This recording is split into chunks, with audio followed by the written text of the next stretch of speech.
You're listening to The Bird Bath, presented by the Fountain Report. I'm your host, Ryan Leach.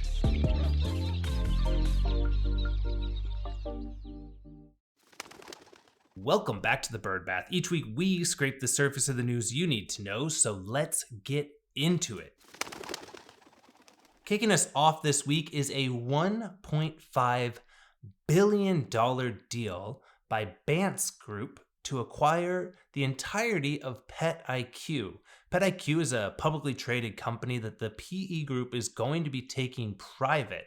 They're expecting it to close at the end of the year, and in this statement here, PetIQ announced it has entered into a definitive agreement pursuant to which Bance Group will acquire all of the outstanding shares of PetIQ's common stock for $31 per share. It's an all-cash transaction valued at approximately $1.5 billion. It's a premium of 41% over the 30-day weighted average of the stock price. So really great news for shareholders and interesting news for anyone that's in the vet space. So this story kind of bridges the vet care and pet care markets, and something that if you're not familiar with PetIQ's total portfolio, their largest portion of their business is actually their consumer goods business, which is all of their PetIQ business. They have nearly 1,000 different SKUs under their portfolio, and they operate over 2,600 community clinic locations and wellness centers that they have in a bunch of different retailers across the country in 39 different states. They've got 3 different brands that they hold these different practices under. They have VetIQ, VIP Pet Care, and Pet Vet brands. So the thing that's kind of interesting if we look at this is not just the fact that they have a massive footprint and are being taken private, which is very interesting if you think about the recent acquisition funds that we've seen and the growth or the rejuvenation, perhaps, of the consolidator market. But PetIQ at the end of last year and early this year actually closed 149 of their physical locations that they have inside. So not including those pop-up clinics that they're very well known for, but they made major steps to actually close down a lot of their physical footprint. But on the flip side, they also are the sort of driving engine behind Walmart's first ever pet services center that they opened in Georgia last year as well. So I took some more time. I read through some previous years' reports and tried to understand really where we see this going and the news that's interesting. So first, take a look at the portfolio that Bance Group has. So they have all consumer product good, CPG businesses. They are all about brand building. On their website, it even says, our thesis-based investing strategy is rooted in a deep understanding of the global CPG landscape. Nowhere in any of their portfolio that I was able to find do they offer or own any businesses that have services. So kind of unusual and maybe something that people saw before I did, but if you look at the makeup of the teams as at the end of 2023 at PetIQ, they stated in their end of year report that they have approximately 1,900 employees and 1,300, a little over 1,300 of those employees work on their services division. So you've got about 500 to 600 of their employees that run the massive consumer products good business. And then you have another 1,300 plus, not even including an additional 1,400 plus veterinarians that they have as contractors, all wrapped up into their services business, which is a smaller section of their business. So we saw them close a large amount of their footprint. And what I would expect was preparation for this deal to come together.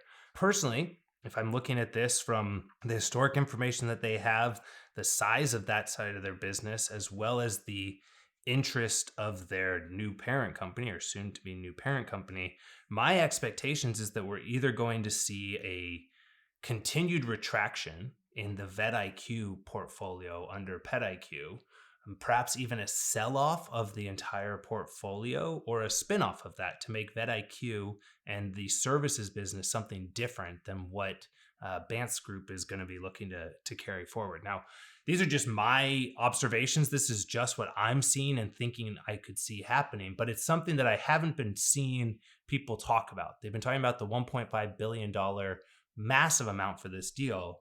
But I'm curious to see if we see this translate into a closure or a change in their entire services portfolio now that they are really brand focused. Our next story comes with a very special interview. I had the opportunity to sit down with Dr. Karen Shenoy to discuss the 2024 Hills Pet Nutrition State of Shelter Pet Adoption Report. It's something that, if you've been in the space for a while, you're obviously used to seeing this. It's something that Hills puts out every single year. I've always find it extremely interesting. And this year I was very fortunate to get to sit down with some of the brain power behind it. So let's jump right into that interview. I'm very happy this week to be joined by Dr. Karen Shenoy, who's the U.S. Chief Veterinary Officer at Hills Pet Nutrition, to discuss a few of the things. Why don't you just kick us off by letting us know what Hills found and why you guys always do such an incredible state of shelter pet adoption report. Yeah, very happy to. Thanks so much for having me on, Ryan. We have put out our second annual State of Shelter Pet Adoption Report. And let me just talk a little bit about kind of the reason behind that report. We're actually seeing that for now, 4 years in a row, animal shelters across the country are really facing a capacity crisis. The Shelter Animals Count organization puts out data frequently about what's happening in shelters, and they have seen that from January through July of this year, that the number of pets entering shelters is actually a little bit decreased, which is good news.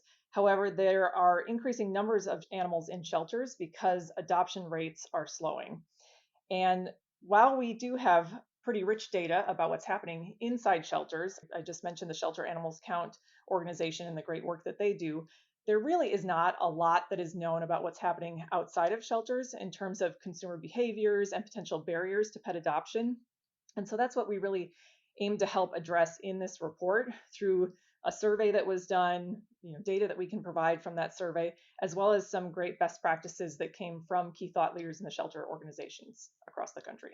So, if I'm right, we're seeing pets coming into the shelters at a lower rate, but they're coming out of the shelters at an even lower rate than that. So the numbers are still going up, right?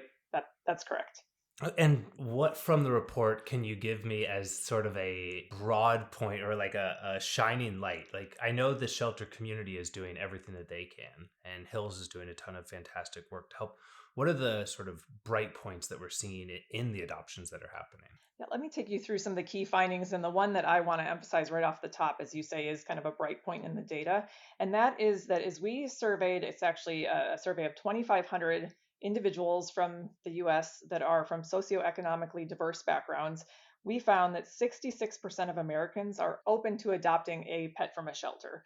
So that's a huge portion of the population that has some degree of willingness or likelihood of adopting a shelter pet at some point.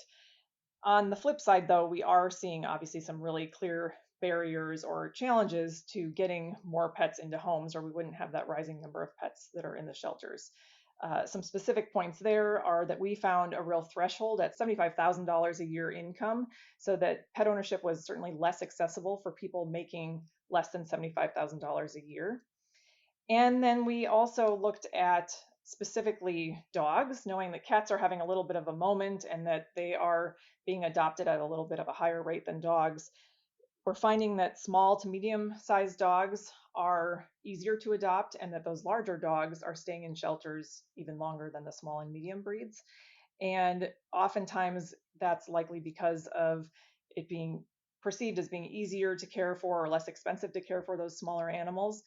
But looking at large dogs, again, on the flip side, the very kind of positive data that we're able to pull out of the report, the younger generation, Gen Z, first of all, they're even more likely to adopt, period, than that 66% number I quoted up front. They, in particular, said that they're quite open to adopting large dogs. So it's interesting to see that that kind of emerging population of pet owners that we'll see coming into the landscape in the future here is quite interested and open to adopting large dogs. Then they're going to have to feed them, because as an owner of two large dogs, I know that they definitely can eat through some food, and especially a Hills food, which is what they love. We would Right? love for them to be on Hill's diets. I've got three dogs, and mine are medium to large breed as well. Yeah. So that's kind of neat to see that, we're seeing obviously a trend for the younger generation to be so open to adoption. because the data that I was talking about, I think it was maybe 2 or 3 weeks ago from Mintel, was talking about the fact that more younger people are getting dogs and pets in general, but specifically dogs at a younger age and keeping them and keeping animals in their life for a much longer period of time because of generational differences of when to start families and frankly the financial ability to start families in some situations. So it's nice, I guess, if we're looking for the real positive things that the younger generation is taking on the mantle to help carry through more pet adoptions and taking care of them and growing those sort of things. What are ways that the entire community can be engaged in trying to grow this? Obviously, Hills supports this research and helps to improve the lives of a lot of these animals in the shelters. But what can every listener do individually or as a company to try and help them participate? I think number one is really serving as an advocate for shelters and their needs and for shelter pets. We definitely also saw in the report that there can be different misconceptions about the animals that are available in shelters.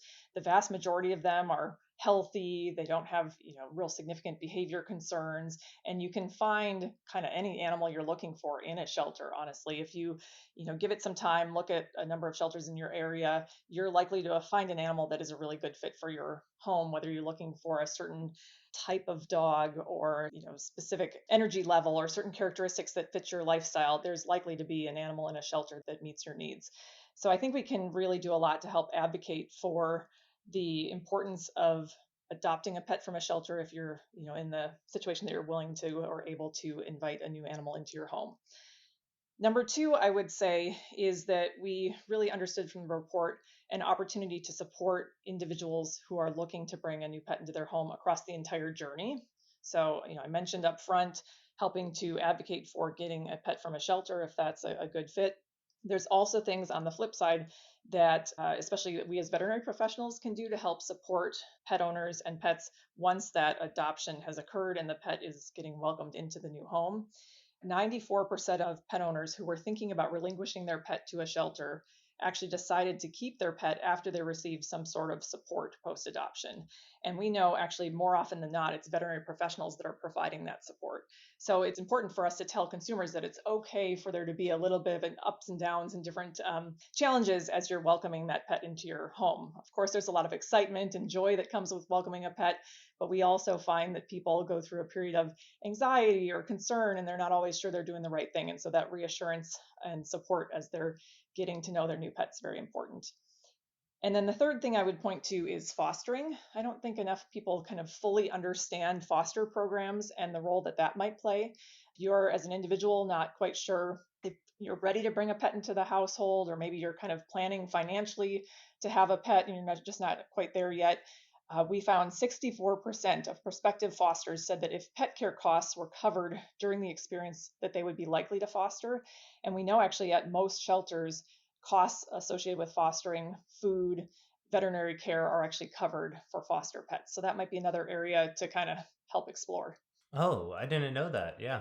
That's interesting because, as I said, I've got two dogs, and my older guy, Walter, before we brought in another dog into the family, we actually did Rover as a way to see how he enjoyed having other dogs with him. And it wasn't for the money, it was for the fact that there was just the opportunity to bring some other animals and see how he enjoyed that experience. But it's pretty cool to understand that foster opportunity exists and that there's support and help around that. Yeah, and there's different approaches, right? You can try that out and see if the new pet's a good fit for the household. There's also plenty of shelters that would appreciate you taking in that foster pet for a temporary time frame, and it's perfectly okay if it's temporary and not your long-term plan to keep the pet. Okay, so we hit on some really cool things, and you've kind of opened my eyes around the fostering side of things. But Hill's, beyond just being sort of the proponent and bringing a lot of this information to light, what does Hills do to support pet adoption and pet parents? There's a couple of key things that I'll point to that are longstanding activities that we have in place. There's a lot of things that we do to help support the animal welfare community. But in addition to the annual report that we've just talked about, we have for 20 years been a lead supporter of the Association for Animal Welfare Advancement. And through that organization, help support individuals who are working in shelters. We help support the development and training programs for them.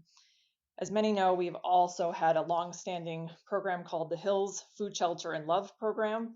and that's been in place for more than 20 years as well.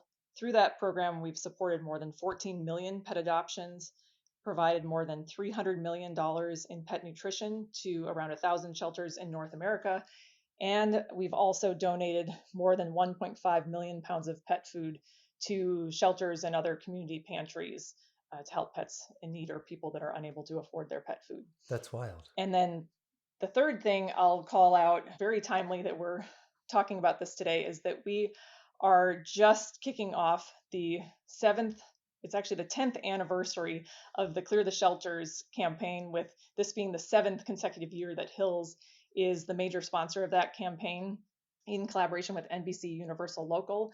And that campaign, through the campaign, we've seen more than 1 million pets adopted over that 10-year period. And so it's a really important way that we help get the word out about shelters and the needs for more individuals to welcome shelter pets into their home. So, okay, I'm a numbers person. Don't ask my wife when I do accounting work because I'm not an accountant, but I do like numbers. But so did you say $300 million worth of support? Yes, $300 million in pet nutrition. That's crazy. And the reason why so I'm always trying to tie a string to things that we talked about. And last week we talked about an investment into a German veterinary care company, and they were acquired for $300 million.